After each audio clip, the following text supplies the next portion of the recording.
With the advice of our chairman, Shri Minesh Shah sir, today on this platform, we are happy to initiate this new series on the learnings which have emerged during the World Dairy Summit, which India has hosted in 2022. So we will be bringing to you the key learnings of the summit in 6 different episodes during this month of January and February. और हम समय समय पर इसकी जानकारी आपको देते रहेंगे. So आज इस सीरीज का पहला सत्र होगा.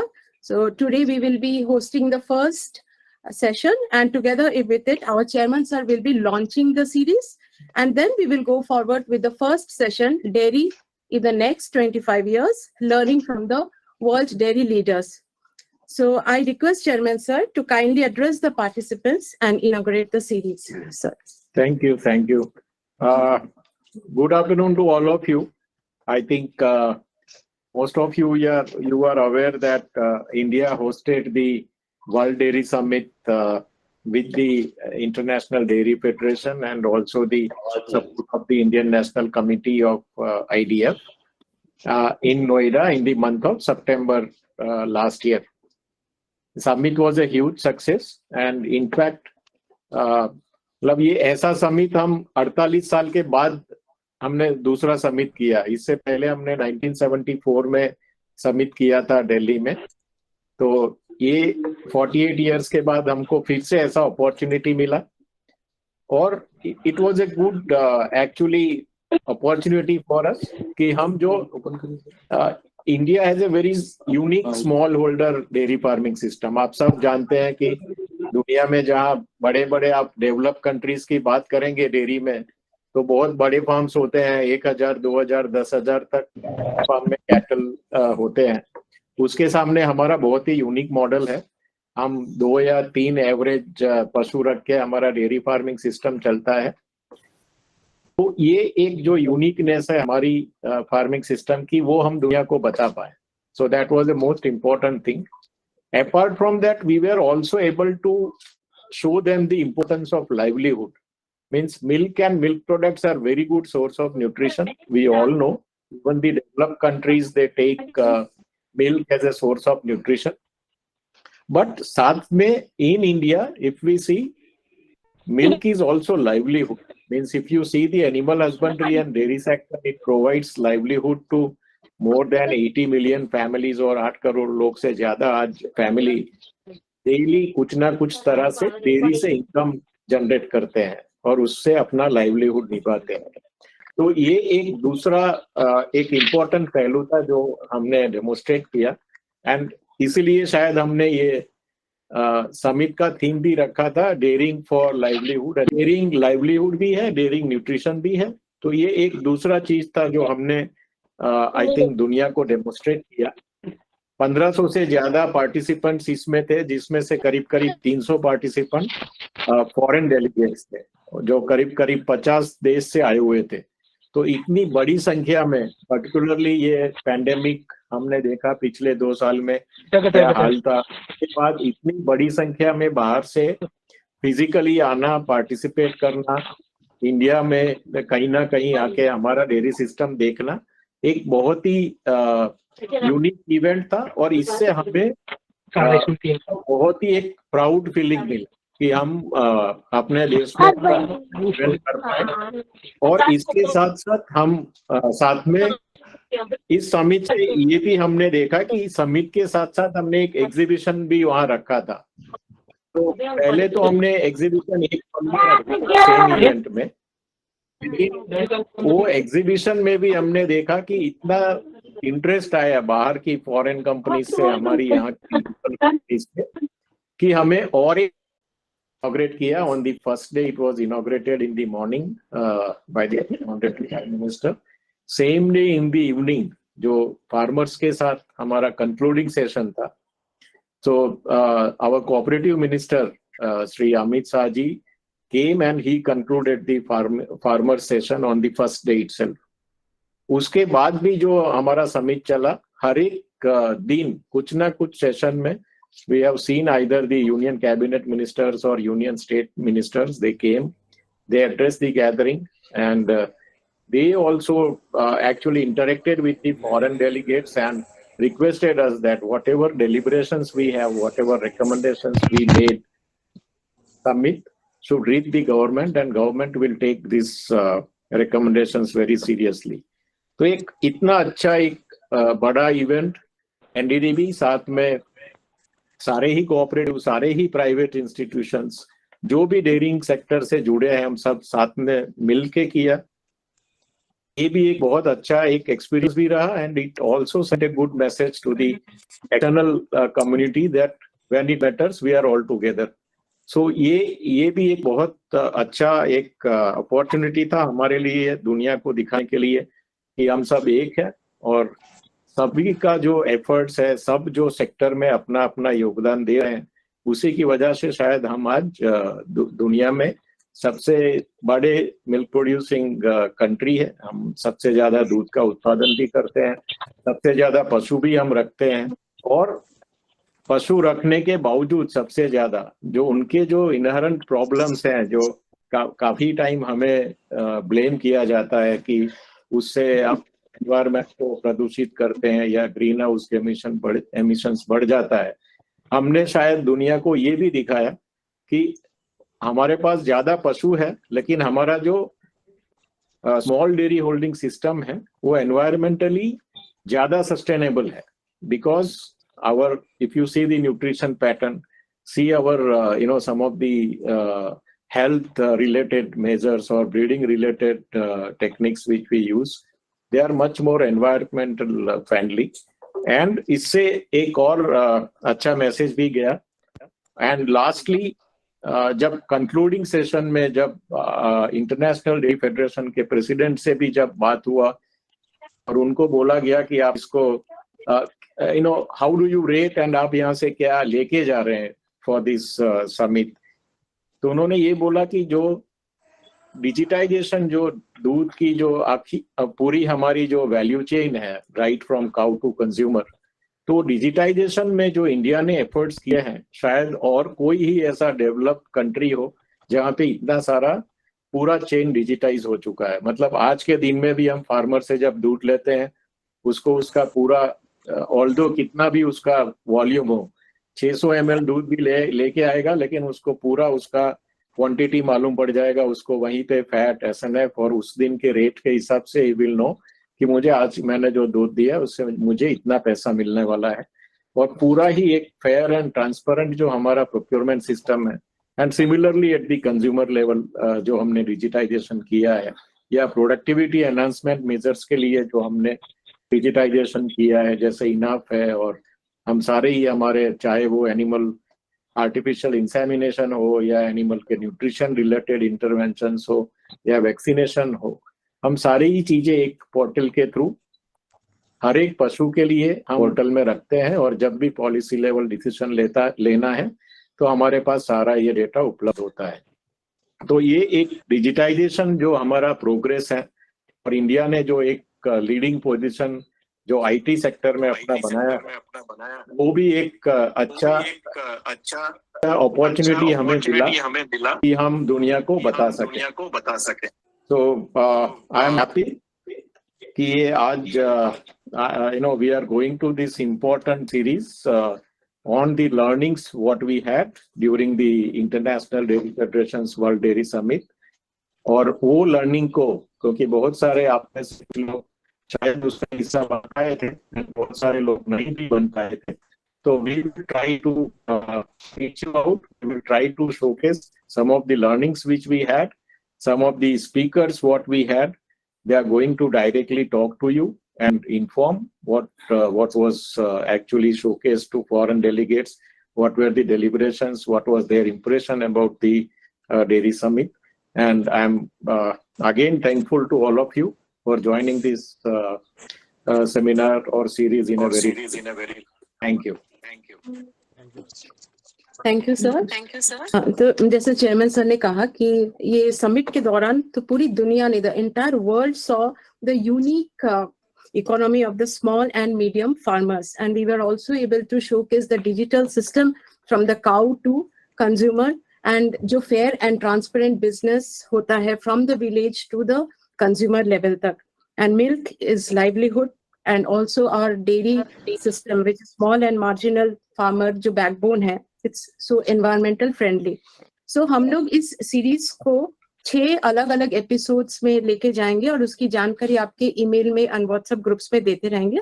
So today we go forward with the first session, and which is India dairy in the next 25 years, learning from the world dairy leaders. So I'm happy to introduce Shri Jignesh Shah from the Sectoral Analysis and Planning Group, NDDB Anand. So Jignesh sir, over to you. हम आज ये पहला session लेके जा रहे हैं, तो हमारा डिस्कशन हुआ है डेयरी इन नेक्स्ट 25 इयर्स. उसमें जो शुरुआत हुआ था, वो मेन ऑब्जेक्टिव था वो डेयरी नेक्स्ट 25 इयर्स सेशन में कि वर्ल्ड डेयरी लीडर्स डेयरी को अगले 25 साल में कैसे देखते हैं और उनकी स्ट्रेटेजी उस हिसाब से किस तरह से वो लोग बनाते हैं कि ओवर अ पीरियड 25 साल में डेयरी कैसे होगा, उनकी स्ट्रेटेजी क्या होगी, so that they can keep supplying safe nutrition and sustainable products, dairy products. तो उसमें हमारे जो सेशन के चेयर थे वो थे Cristiano Brazale. He is Mr. Cristiano Brazale is IDF president. और जो speakers थे Mr. Mayank Trivedi, he is senior vice president and head of strategic unit at Nestle. Miss Lopez, stable in Mexico, namely Rancho Lucero.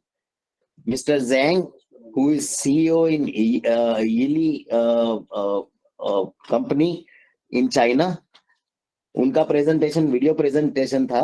और हमारे doctor R S. सोडी साहब थे from GCM, Gujarat cooperative milk marketing federation. ये presentation के बाद उसके बाद एक पैनल डिस्कशन हुआ, उसके बारे में भी हम बात करेंगे. पहले तो जो ब्रजाले साहब ने जो हमको बताया कि दुनिया में जो टॉप 20 डेयरी प्रोसेसर्स हैं वो कौन है, तो सबसे पहले आप अगर देखेंगे, आपको अगर देख सकता है तो लैक्टेलिस फ्रांस की एक कंपनी है जो सबसे ज्यादा टर्नओवर बेसिस पे ये पूरा लिस्ट बनाया गया है. तो सबसे बड़ी लैक्टेलिस है. उसके बाद DFA, dairy farmer association USA की है, ये डैनॉन है, यीली है. बट जो इम्पोर्टेंट चीज हम आपको बताना चाहते हैं कि 16 नंबर पे आप देखोगे इंडिया की एक कंपनी अमूल, वो भी टॉप 20 लिस्ट में है. ये हमारे लिए बहुत ही गर्व की बात है कि हमारे देश की एक जानी मानी लीडिंग कंपनी अमूल, जिसको हम बोलते हैं, वो भी टॉप 20 लिस्ट में है. उसके बाद उन्होंने जो अलग अलग कॉन्टिनेंट में जो लीडिंग डेयरी प्रोसेसर्स हैं उसका थोड़ा ब्यौरा दिया. जैसे फॉर एग्जांपल आप अगर देखोगे कि western, central and southern America में टर्की में कौन हैंडल करता है सबसे ज्यादा दूध, then Israel, Pakistan, India, Saudi Arabia and all. India में अगर आप बात करें तो जो मेजर डेयरी प्लेयर्स हैं, ऑफ कोर्स हमने अमूल की बात की, मदर डेयरी है, नेस्ले है, वो सब है. पाकिस्तान में नेस्ले है, एंग्रो फूड्स है, all.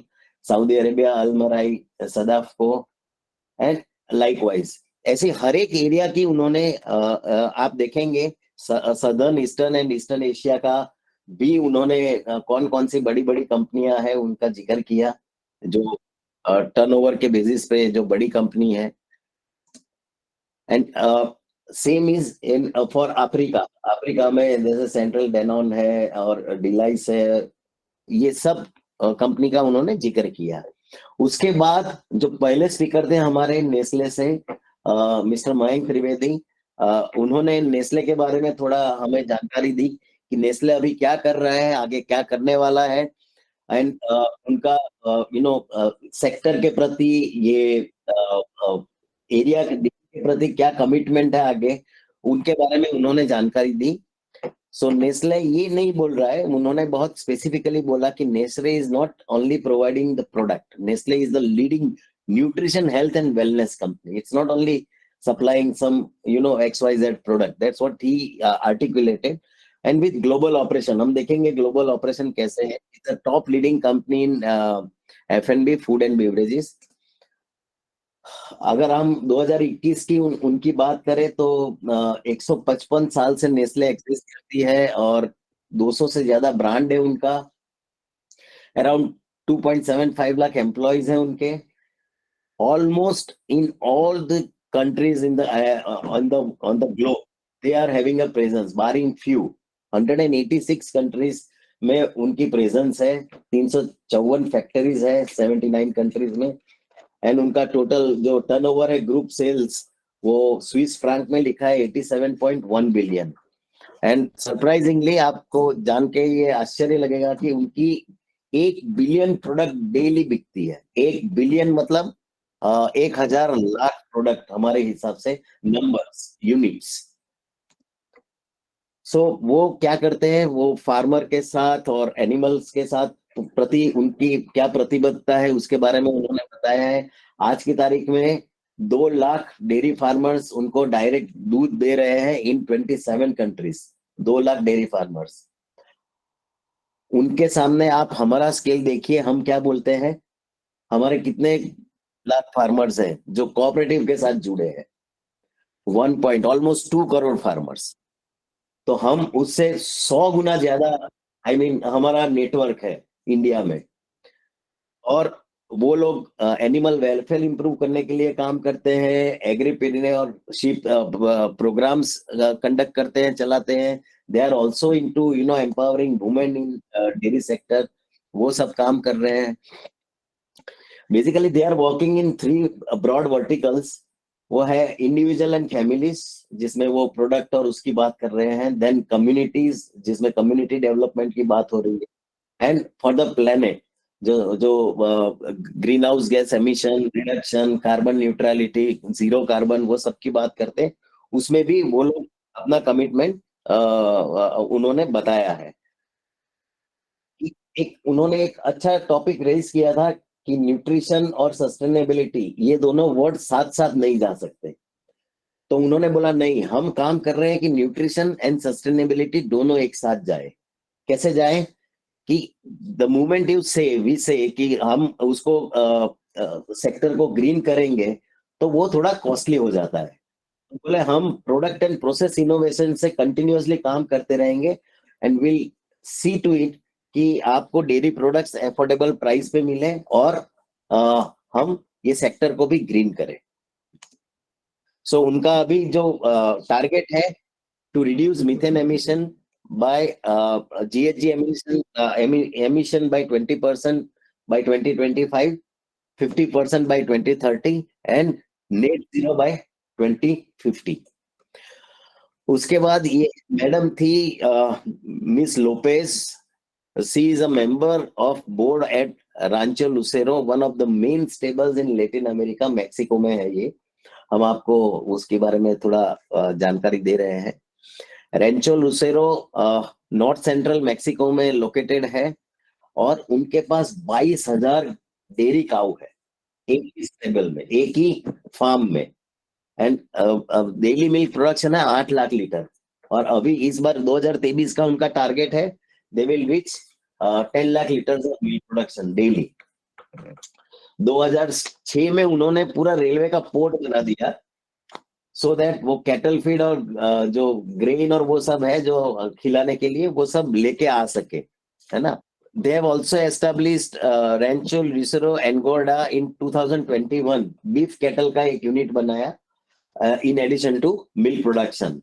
In 2015 they have constructed a plant to handle 1 million liter of milk per day, मतलब 10 लाख लीटर एक दिन में।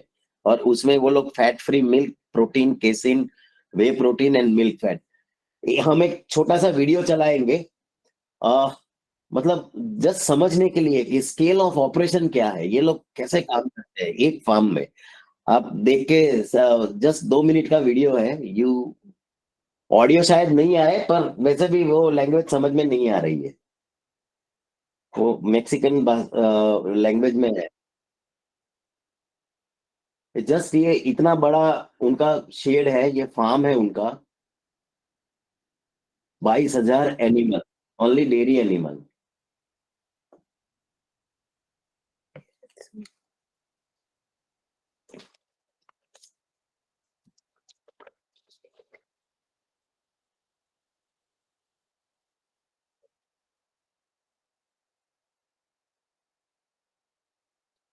ये अभी आएगा आगे, ये पूरा उनका स्टेबल है, कैसे वो लोग खाना खिलाते हैं, क्या करते हैं, इतना सारा बड़ा तामझाम कैसे मैनेज करते हैं, that they have shown in this video. ये यूट्यूब पे भी अवेलेबल है, anybody can see this video, है ना. I just wanted to show, we just wanted to show that पूरा railway network which they have established to transport this grain and feed for the animals.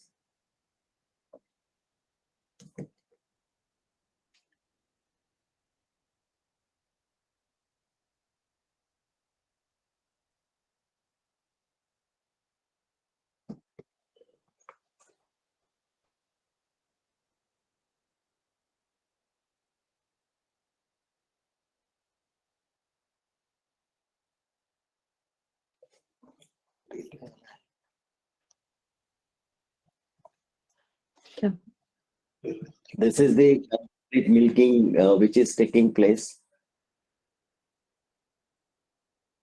And this is the rail network which they have established, reaching to the farm of the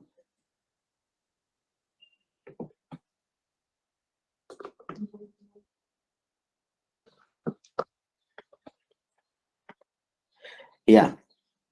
Then the next speaker was Mr. Zhang, CEO of Inner Mongolia Yili Industrial Group.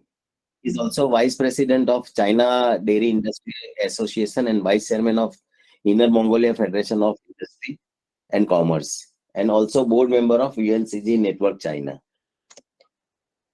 वो पूरा उनका presentation पूरा green development and उनके जो green net zero initiatives है उस पे focus था कि they are right now working on various approaches like reducing energy and resource consumption and increasing the use of renewable energy.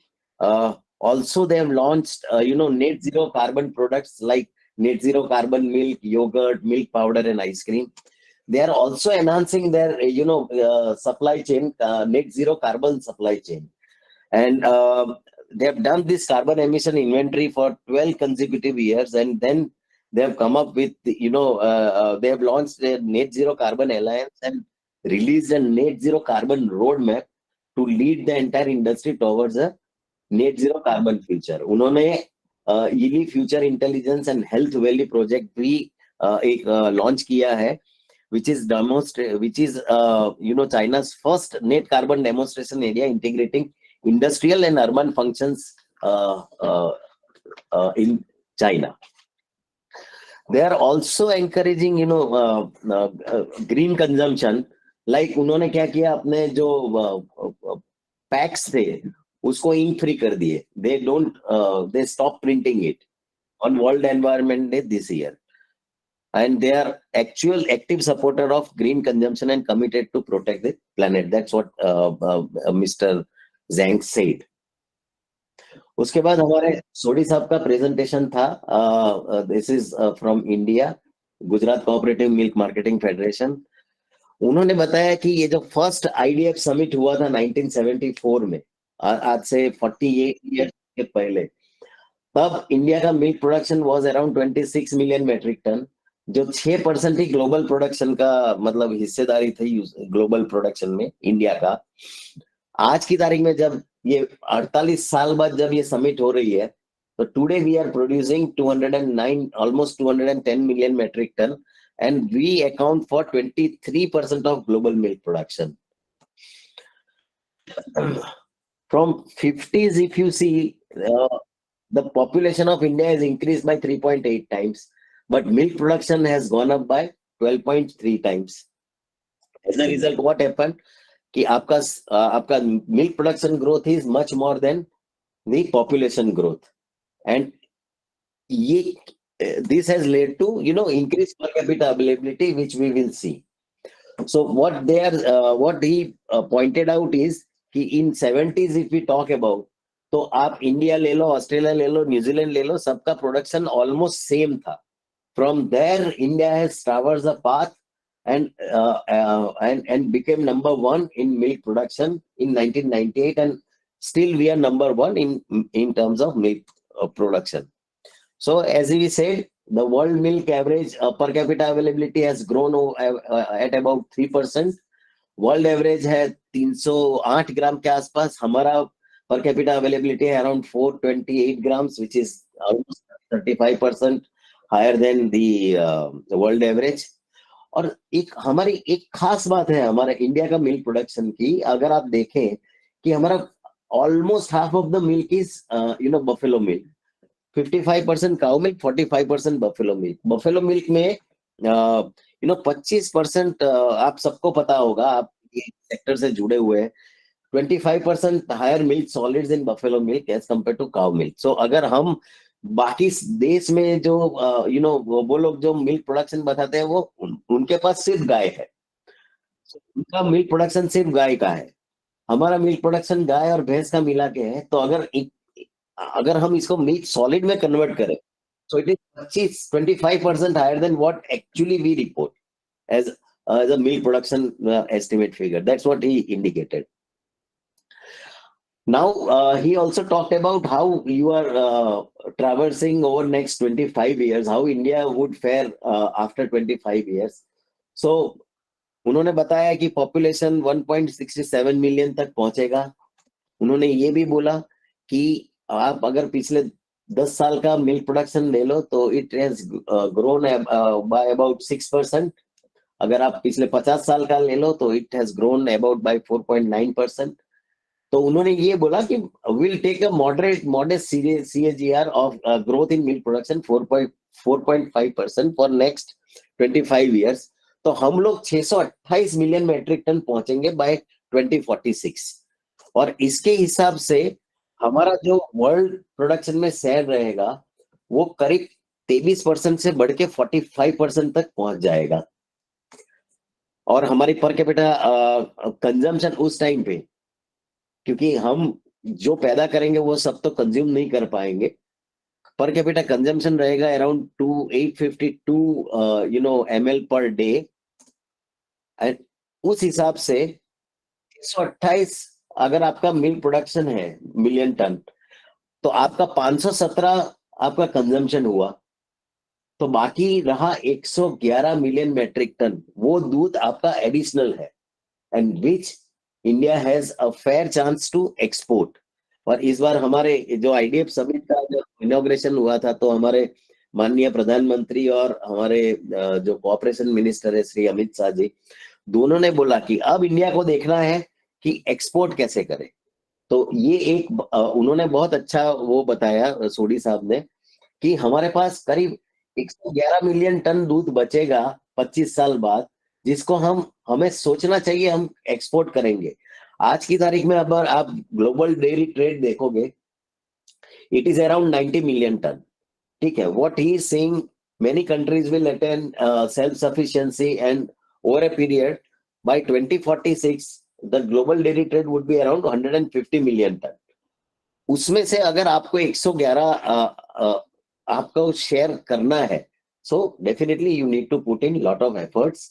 But what he said is it's not difficult because ये जो 111 million ton है, that all requirement is coming from your neighboring countries, Sri Lanka, Bangladesh, Nepal, Pakistan, I mean ये Singapore, and all these neighboring countries are United Arab Emirates, UAE and all.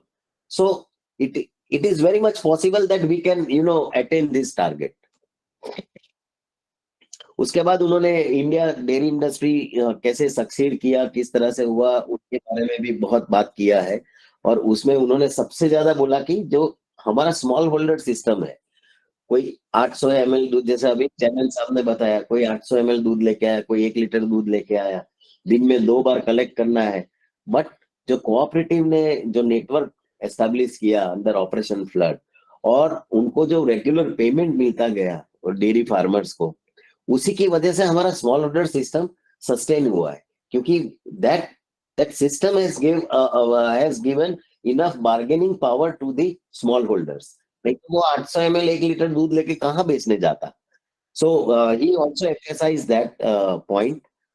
Also, he said that government was very active in protecting the interest of the dairy farmers. there are about 100 million families thriving upon, are deriving income from dairy business. So government has also, taken proactive steps to insulate dairying from the outside world. So obviously, most efficient milk supply chain that nobody can deny in the world. उन्होंने बहुत सारा examples भी दिया था कि for example, जैसे poly pouch milk है, हमने पॉली ये जो मिल्क पैकेट प्लास्टिक पैकेट्स निकाले हैं which is again reusable, वो डिग्रेडेबल भी है. तो बोला उसकी वजह से हमारा जो प्रोसेसिंग का कॉस्ट है वो 1.5% से ही आता है, सिर्फ पैकेजिंग कॉस्ट. जबकि आप अगर ग्लास बॉटल और उसकी बात करोगे तो 5 से 10% तक का कॉस्ट बढ़ जाता है.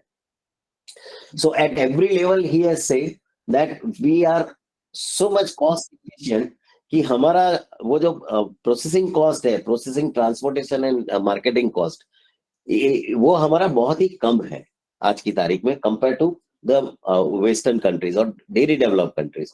और उसी की वजह से हम वो आज की तारीख में उन्होंने 80 to 86% लिखा है, बट अगर आप पूरे देश के लेवल पे देखेंगे तो तकरीबन 70 से 75% we are consumer rupee we are giving back to the farmers just because of the cooperative system. And उन्होंने ये भी बोला कि आप न्यूजीलैंड में जाके देखो, it's only 30% of consumer money is going back to the producers. Australia and EU में 27%, 40%. So nowhere it is more than 40%. I think India is the only country which is giving maximum returns to the dairy farmers. उसके बाद उन्होंने कहा किस किस area में काम कर रहे हैं, प्रोडक्टिविटी, क्वालिटी, कॉस्ट एफिशिएंसी, वो सब एरिया की बात की. Also he talked about challenges. Everything good, there are challenges also. One of the major challenges is the productivity of our dairy animals. Another major challenge is आप 628 million metric ton की बात कर रहे हो, feed fodder कहाँ से आएगा? That also we need to think of. So that is also another big challenge. And also he talked about plant-based products, that duplicate products आप बोलो या जो भी misleading products जिसको मिल्क का नाम दिया जाता है, आलमंड मिल्क और सोया मिल्क, और उसके बारे में भी उन्होंने काफी हद तक चर्चा की. So what he said is now by 2050 we have got almost 53% urbanized हो जाएंगे हम इंडिया. एंड देन जैसे कि आप सबको ज्ञात है कि milk production generally rural area में मिल्क प्रोडक्शन एक्टिविटी होता है.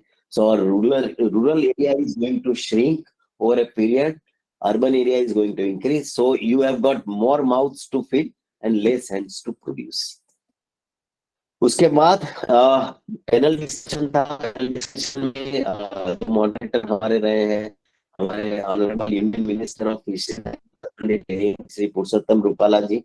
वो पैनल डिस्कशन में थे along with all the speakers and IDF president. So basically सबसे पहला क्वेश्चन था कि ये कोविड के 2 साल में which are the major challenges you have faced. Okay, so Nestle से बताया गया कि रॉ मटेरियल कॉस्ट बढ़ गया, ग्लोबल मिल्क प्राइसेस बढ़ा, सप्लाई चेन में बहुत डिस्ट्रप्शन आया. सोडी साहब ने बताया कि organize sector has to manage, क्योंकि अनऑर्गेनाइज सेक्टर ऑलमोस्ट बंद ही हो गया था. एंड आप सब जानते हैं कि हमारे यहाँ almost 2/3 of total milk is being handled by unorganize sector. So COVID के टाइम पे वो सब मिल्क डाइवर्ट हो गया आपके डेयरी कोऑपरेटिव्स में. सो वो एक बहुत ही ज्यादा लोड हो गया था डेयरी कोऑपरेटिव्स पे. डिमांड बढ़ गया because of Covid. Number 1, the unorganised player, I mean दूधिया and दूधवाला, they were not able to supply the milk. Second is because of COVID, people were more about hygiene and health and all. So they switched over to branded product, packed milk. Similarly, because of initial supply disruption, farmer cost of production बढ़ गया था, पर procurement price बढ़ा नहीं क्योंकि already बहुत ज्यादा दूध आ रहा था. दो procurement price बहुत सारी जगह पे घटाया नहीं गया है, पर एक्चुअली बढ़ा भी नहीं था.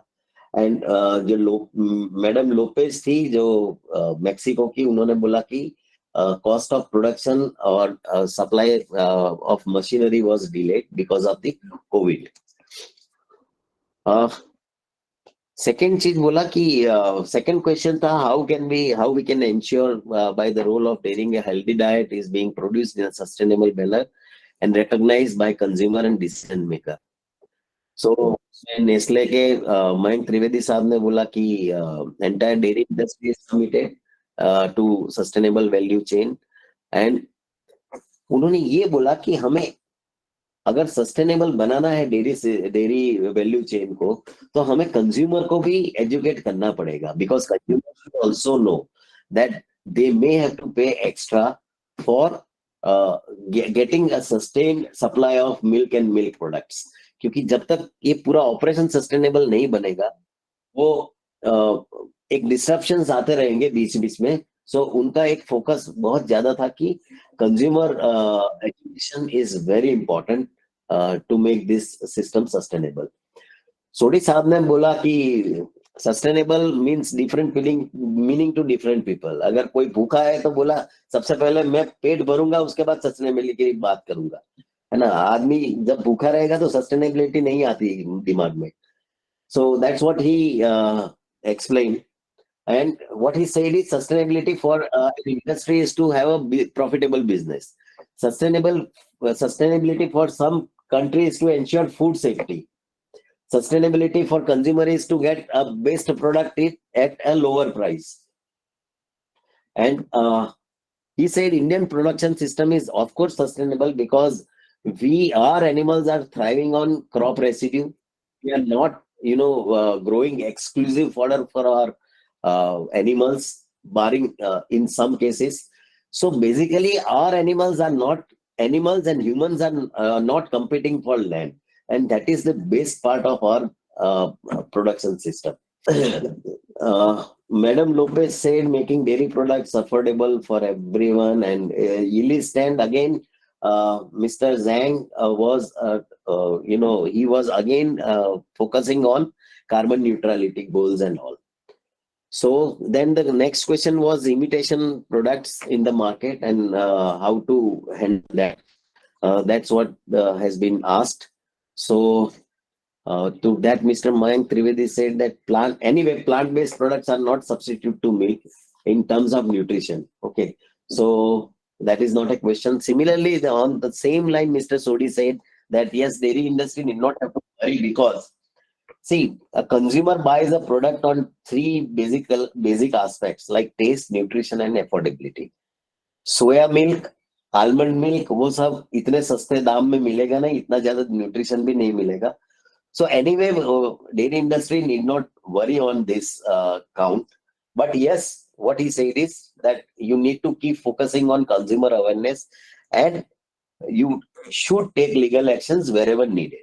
And the next question is, how do you see dairy sector evolving in coming years? So to that, India will contribute 47% of milk production. So production bhi badega, साथ में consumption bhi badega. That's what he said. Mr. Sodi said he was optimistic because all this, but yes, he specifically talked on that all the stakeholders need to work together for strengthening. And you also need to focus on product innovation. बहुत सारा product innovation हमारे Covid के time में ही हो गया है. हल्दी milk और तुलसी मिल्क, बहुत सारा चीज निकल रहा है अभी. So and yes, you must have seen a lot of product innovation. He is also of the opinion that okay, हमारे यहाँ product is not a problem. The only thing is जो प्रोडक्ट अनऑर्गेनाइज सेक्टर में बन रहे हैं उसको उस consumer को ऑर्गेनाइज सेक्टर में चैनलाइज करना, that is a problem, that is a big challenge because products are there, series of products are there. हर एक जगह पे आप अगर रीजनल लेवल पे देखोगे, आप लोकल लेवल पे देखोगे, बहुत अच्छे अच्छे प्रोडक्ट्स बन रहे हैं. But to adopt those products at an organized level and divert the consumer so that they will get safe and hygienic product, that is a challenge.